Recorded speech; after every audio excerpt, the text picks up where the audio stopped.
Sir Pawan Kalyan ఇప్పటికీ ఎక్కడ పోటీ చేస్తున్నారనేది ఇంకా స్పష్టంగా చెప్పలేకపోతున్నారు. అండ్ నిన్న వచ్చిన ఆయన భీమవరం నుంచి చేస్తున్నారు అని చెప్పేసి అన్నా కూడా లేదు అంటే స్పష్టంగా చెప్పలేకపోయారు. ఎక్కడ పోటీ చేసినా అంటే ఇప్పుడు నాయకుడైతే చెప్పాలి. ఈయనైతే చెప్పలేకపోతున్నారు ఎందుకు? ఇది మామూలుగా అదేదంటారు కదా, నా నా దారి రహదారి లాగా పవన్ కళ్యాణ్ దారి సపరేట్ దారి.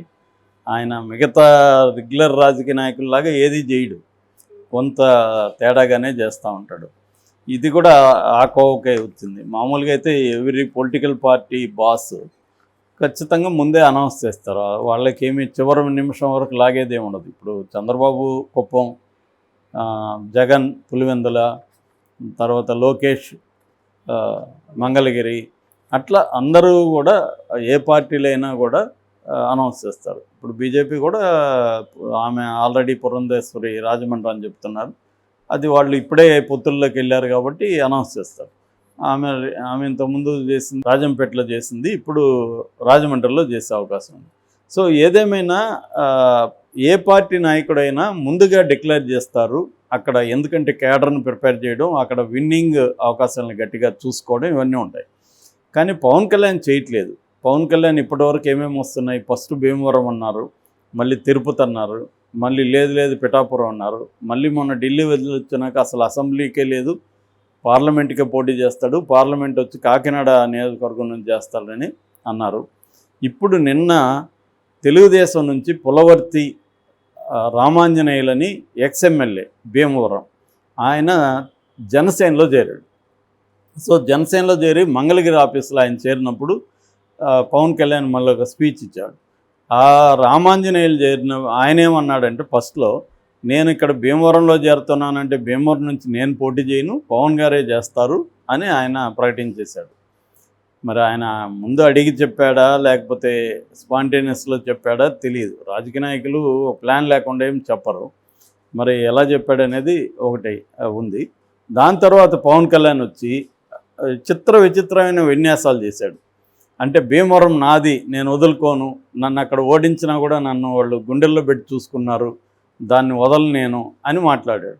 మళ్ళీ భీమవరం నుంచి ఎవరు పోటీ చేసినా ఖచ్చితంగా గెలుస్తారు అని ఇలాంటి భాష మాట్లాడాడు. అంటే నేనే అక్కడ పోటీ చేస్తున్నానని మాట్లాడాలి, ఎవరు పోటీ చేసినా అక్కడ గెలుస్తారు, గెలిపించుకోవాలి అనేది మాట్లాడాడు. తర్వాత ఏమో భీమవరంలో గ్రంథి శ్రీనివాస్ చాలా దుర్మార్గాలు చేస్తున్నాడు, అతను పెద్ద రౌడీ, చివరికి టీ అమ్ముకునే వాళ్ళు, రోడ్ సైడ్ ఉండే వాళ్ళని కూడా వదలట్లేదు అతను, ఆ రౌడీని మనం దించేయాలి అనేది మాట్లాడాడు. దాని తర్వాత అక్కడ అసలు ఇల్లు అమ్మాలంటే కూడా, ఎవరైనా జాగా అమ్మాలంటే కూడా భయపడుతున్నారు, నేనే ఇల్లు అడిగితే నాకు ఇవ్వడానికే భయపడ్డారంటే అర్థం చేసుకోండి అని మాట్లాడు. మరి ఈయన అక్కడ ఇల్లు ఎందుకు అడిగాడు, ఇప్పుడు కూడా ఏమంటున్నాడు, రామాంజనేయులకి చెప్తున్నాడు, మీరు అక్కడ జాగా చూడండి, మన ఆఫీస్ కడదాం, ఆఫీస్లో నేను నివాసం కూడా ఉంటానని చెప్తున్నాడు. భీమవరంలో ఈయన ఎందుకు నివాసం ఉంటాడు అంటే, వీటన్నిటిని బట్టి భీమవరంలో ఆయన ఏమైనా పోటీ చేస్తాడా అన్న డౌట్లు అయితే మళ్ళీ వస్తున్నాయి. అంటే కావాలనే పవన్ కళ్యాణ్ కన్ఫ్యూజ్ చేయడానికి ట్రై చేస్తున్నాడు. ముందు నుంచి కూడా పవన్ కళ్యాణ్లో ఉండే గొప్ప క్వాలిటీ ఏంటంటే ఈ కన్ఫ్యూజెస్ పీపుల్. చాలామంది అతనికే కన్ఫ్యూజన్ ఉందని అనుకుంటారు. నాకు తెలిసి అతనికి కన్ఫ్యూజన్ లేదు, అతనికి క్లారిటీ ఉంది. ఏం క్లారిటీ అంటే కన్ఫ్యూజ్ చేయాలి అనే క్లారిటీ ఉంది అతనికి. కాబట్టి కన్ఫ్యూజ్ చేస్తుంటాడు. కన్ఫ్యూజ్ చేయడం వెనక ఒక స్ట్రాటజీ ఉంటుంది. ఆ స్ట్రాటజీని బట్టి అతను కన్ఫ్యూజ్ చేసుకుంటూ వెళ్తున్నాడు. సో ఇప్పుడు ఇతని స్ట్రాటజీ ఏంటి, అసలు నిజంగా అసెంబ్లీకి చేస్తాడా, లేకపోతే అసెంబ్లీ కాదనుకొని పార్లమెంట్కి చేస్తాడా, లేకపోతే అసెంబ్లీ పార్లమెంట్కి కలిపి చేస్తాడా అనేది చూసినప్పుడు నాకున్న అండర్స్టాండింగ్ ఏమంటే అతను అసెంబ్లీకి పార్లమెంట్కి చేసే అవకాశాలు ఉన్నాయి. అసెంబ్లీకి మాత్రం చేయకుండా ఉండడు. ఎందుకంటే అసెంబ్లీకి చేయకపోతే మాత్రం అతని చాప్టర్ క్లోజ్ అయిపోతుంది ఆంధ్రప్రదేశ్ రాజకీయాల్లో. మళ్ళీ వాళ్ళ అన్నలాగా ఢిల్లీ నుంచి ఇంటికి వచ్చేయాలి డైరెక్ట్గా. ఎందుకంటే ఇప్పటికే తీవ్ర వ్యతిరేకత ఉంది.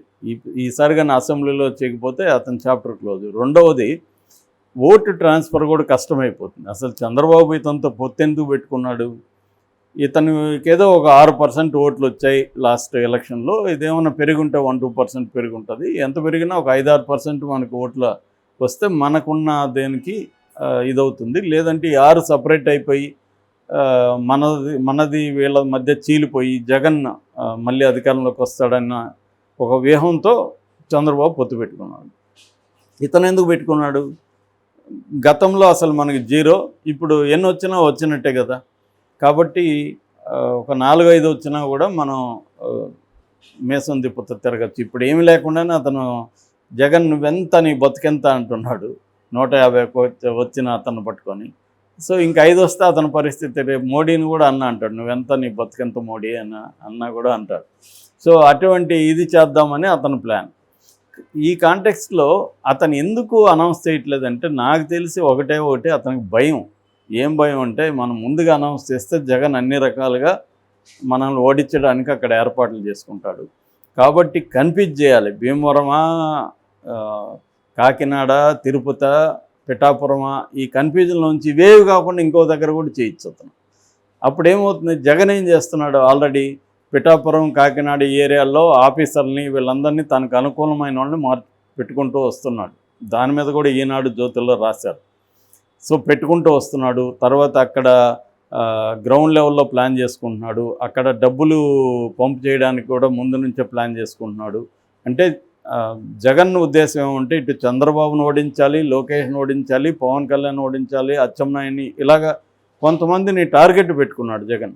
ఈ టార్గెట్ పెట్టుకొని ఎప్పటి నుంచో వర్క్ చేస్తున్నాడు. మిగతా వాళ్ళకైతే తెలుసు కాబట్టి అతనికి ఎప్పటి నుంచో వర్క్ చేస్తున్నాడు. పవన్ కళ్యాణ్ తెలియదు ఎక్కడి నుంచి చేస్తాడో. జగన్కి కూడా కన్ఫ్యూజన్ ఉంటుంది కదా. రెండోది, ఒకవేళ ఆయనకున్న ఇన్ఫర్మేషన్ ప్రకారం ఉన్నా కూడా 3-4 అయితే ఉంటాయి. అంటే మామూలుగా గెరిల్లా వార్ఫేర్లో ఒక టెక్నిక్ ఏంటంటే డిసెప్షన్ అనేది వెరీ ఇంపార్టెంట్. గెరిల్లా వార్ఫేర్లో you have to deceive the enemy. అంటే నేను నార్త్ వెళ్తున్నట్టుగా నమ్మించి సౌత్ వెళ్తాను అనమాట, లేకపోతే వెస్ట్ వెళ్తాను, ఈస్ట్ వెళ్తాను, నార్త్ మాత్రం వెళ్ళను.